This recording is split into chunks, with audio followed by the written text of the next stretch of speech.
Hey everybody, it's Mike Frieder here with On-Call Compliance Solutions, and I'm back with another compliance tip of the week. Today we're talking about CMMC Control AC.L2-3.1.5. Employ the principle of least privilege, including for specific security functions and privileged accounts.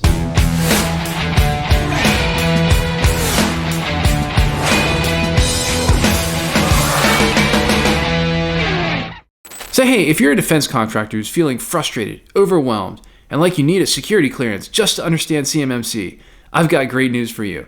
You found your home here at On-Call Compliance Solutions, where we help you transform into your company's on-call compliance hero.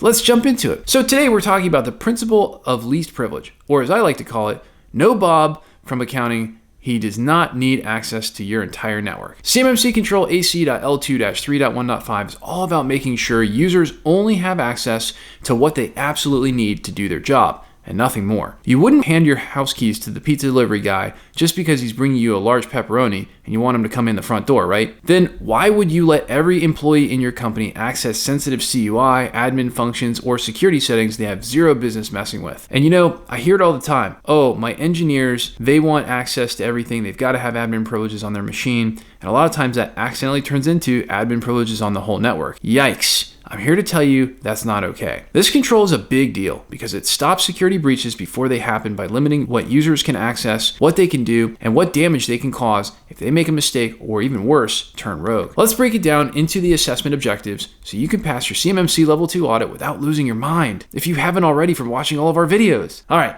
assessment objectives and how to solve them. 1. Define and document least privilege policies. Documentation required could be access control policy, clearly stating how least privilege is enforced. Role-based access control policy defines who gets what permissions. Privileged access management, or PAM, procedures defines how high-risk accounts like admins and security personnel are handled. Now again, these are all great pieces of documentation that can definitely prove to an auditor that you're doing the right things. As far as the technical implementation goes, creating user roles with specific permissions, applying role-based access control or RBAC using Microsoft Active Directory or Entra ID as an example, or similar solutions, restricting privileged accounts, no using an admin account for everyday tasks. Yuck. Remember, if you've got, let's say, like a mic account, you should probably have an admin mic account.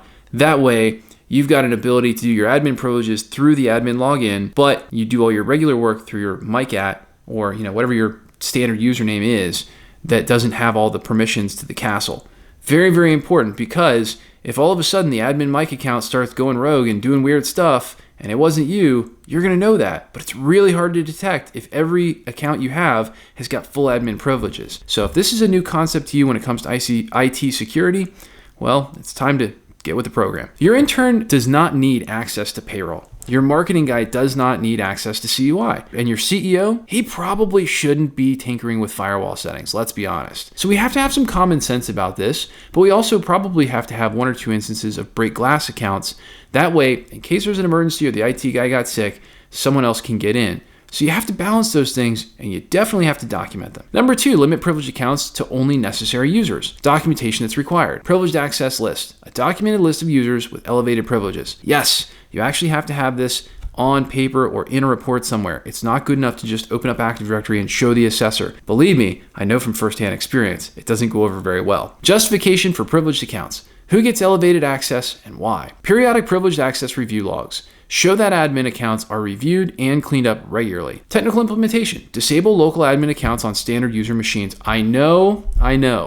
If you're an IT guy and you have any kind of engineering people on staff, you are groaning right now. Listen, if they're going to be tinkering with CUI, they got to follow the rules. That's really all there is to it. And look, again, we're not here to talk about enduring exceptions. We're here to talk about how to actually meet the intent of the control. So again, you can put your engineers in a sandbox without CUI. You can have them test with data that is not actually CUI. Lots and lots of things you can do, but I promise you this is possible. We've implemented it hundreds and hundreds of times. Yes, it is a cultural challenge to take engineers and say, no, you can't have your admin account anymore. But the alternative is losing your contracts and not being compliant. So that's not a really feasible alternative either. If you got to, give them a sandbox. Take away the CUI. Now, implement multi-factor authentication for all privileged accounts. Use a separate account for admin tasks. Don't let users browse the internet with admin privileges. It's very dangerous. And of course, a common pitfall is some companies give everyone admin rights because it's easier. You know who you are. You're probably watching this video. No, this is like giving every employee a company credit card with no spending limit. Bad things will happen, and they'll happen exactly the way you're envisioning. They will happen. They've happened to me. Unthinkable stories. Don't give your employees a credit card without a very low limit.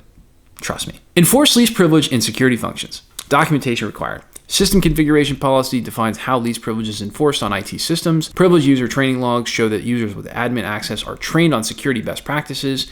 And audit logs of privileged activities track what privileged users are doing. Now, technical implementation on this one, configure logging and monitoring for all privileged activities. Set up alerts for unusual admin behavior, and regularly audit access logs to catch unauthorized changes. Real world example. Contractor once gave a junior IT tech full domain admin privileges. Guess what happened? He accidentally wiped out key network settings and then tried to fix it and made it worse. We've been there before.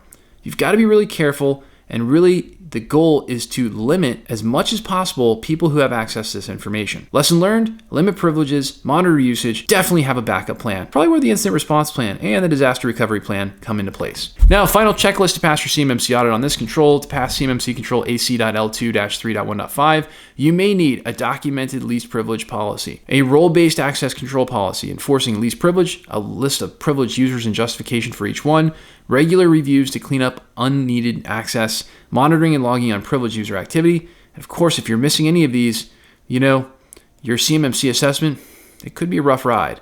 But in the meanwhile, again, every company is unique. Every company will need its own unique set of documentation. So do what makes sense. But this is a pretty good checklist to get started with. And hey, at On Call, we take defense contractors just like you who've had this DFARS, NIST, CMMC, ITAR, and EAR information security compliance stuff dropped into their laps like a seagull on a sunny day.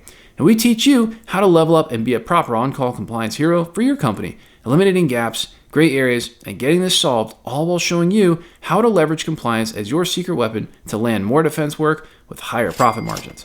Now that's when becoming an on-call compliance hero can do for you. If you're looking for more help getting compliant, our compliance experts are always on call for you. Really, we're always here. Just waiting lonely for you to call so we can help. Visit CMMCComplianceSecrets.com. Check out the description below for links to get help right now. And if you love the content we're putting out here for you, help us out with a big fat thumbs up. Give us 2 thumbs up. Well, don't do that because they would undo the first thumbs up. So just give us 1 thumbs up and then go watch another video and give that one a thumbs up. And that's like 2 thumbs up. And smash the like button or smash the subscribe button. If you're watching this video and you're not subscribed, you definitely want to subscribe to the channel because we're always coming out with the latest compliance content as soon as our compliance nerds roll it out. And hey, until the next compliance tip, my friends, stay safe and secure out there. Hit us in the comments below to let us know what you'd like to know more about when it comes to information security and compliance. I'll see you on the next one.